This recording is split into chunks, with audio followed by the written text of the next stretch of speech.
COVID's been rough on everybody. Is it safe to say it's been pretty rough on the organization? It definitely hasn't been easy on the Ice Hogs organization, but we're like everyone else. We're just trying to survive this. I mean, we've had pretty much everybody on staff has been furloughed, myself included. So we've all felt the effects personally, and obviously there's nothing to do. And during the winter, the Ice Hogs are a big thing to do. So there's a big thing missing in Rockford, and we're feeling that too. So, but we're just trying to make do with what we can, and we're really excited to get some hockey back. So yesterday was the big announcement. I just kind of took it for granted that Rockford would be playing hockey, but then I got to thinking when I saw some teams opted out and some teams got moved around, I'm thinking, well, maybe it wasn't such a done deal. But ultimately, was the thought of Rockford opting out, did that ever come up? Was that ever a possibility, or was it pretty much, no, we're playing? I mean, it definitely was a thought process. I mean, we weighed pros and cons, and, you know, the Blackhawks have been great partners in this whole thing. And we just figuring what is best for the organization moving forward. And if it didn't make 100% sense to move forward and play some sort of season, yeah, I'm sure that we could have went in a different direction. But it just made sense to do it.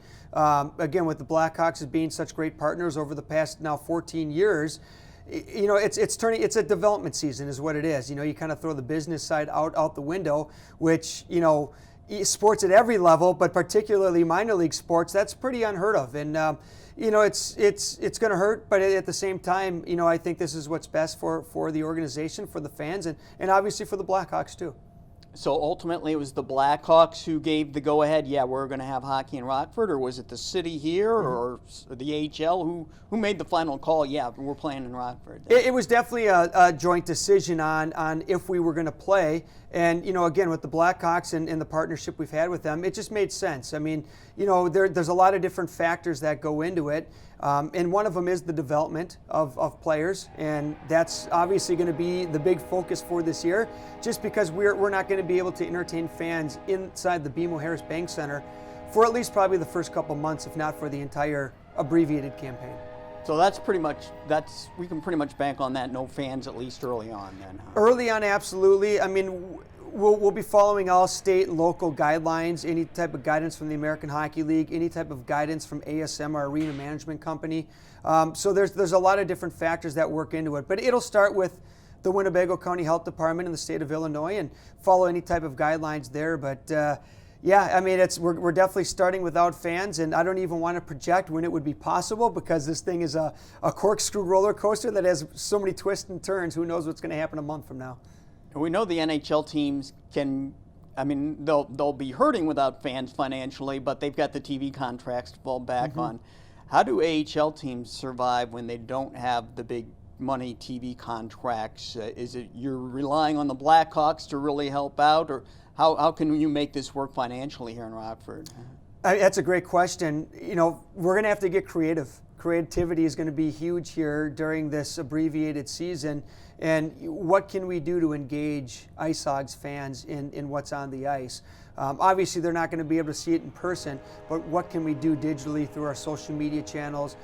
Just keep the fans engaged, and you know, it'll be fun. It forces everyone to think outside the box, and we're definitely going to have to do that. So you've spent the last 10 months pretty much sitting idle, not being able to do anything because you didn't know if there was going to be hockey or when there was going to be hockey. So now is it just you hit the fast forward button and it gets crazy all of a sudden? Yeah, I mean, it was strange because February 5th has been a date that's been out there for the opener for quite a while now. But, you know, we just didn't know, okay, is that going to be reality? How's it going to look? And we're still waiting for the schedule to come out to see how it's going to look. But fast forward is a good way to put it. We're definitely going to be in fast forward mode here for the next month. I mean, we're talking a month from today is going to be the first game. And there's a lot to be done. Maybe not as much during a normal season, but there's still a lot that we have to get done between now and February the 5th. You've been a part of this organization going back to the UHL days. You've been coming here, you know, year after year, day after day. How odd has it been for you to not have the Ice Hogs a daily part of your life? How much have you missed it, just being around the guys, coming in the locker room here, hearing the pucks rattling against the boards. How much have you missed all that? Yeah, I guess you really don't realize how you miss something until it's taken away. And it's been great being at home with the family and having a little bit slower pace in life.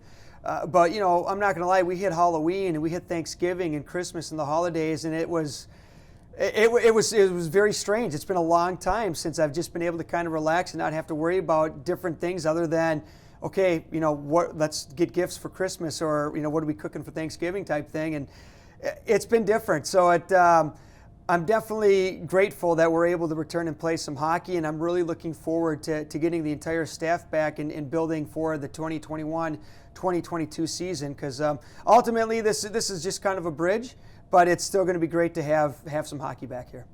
I'm guessing since fans won't be allowed to games, they'll still be able to watch the games on the HL network and the local network and whatever. Yep. Yeah, absolutely. HL TV is every single game home and road is going to be on HL TV.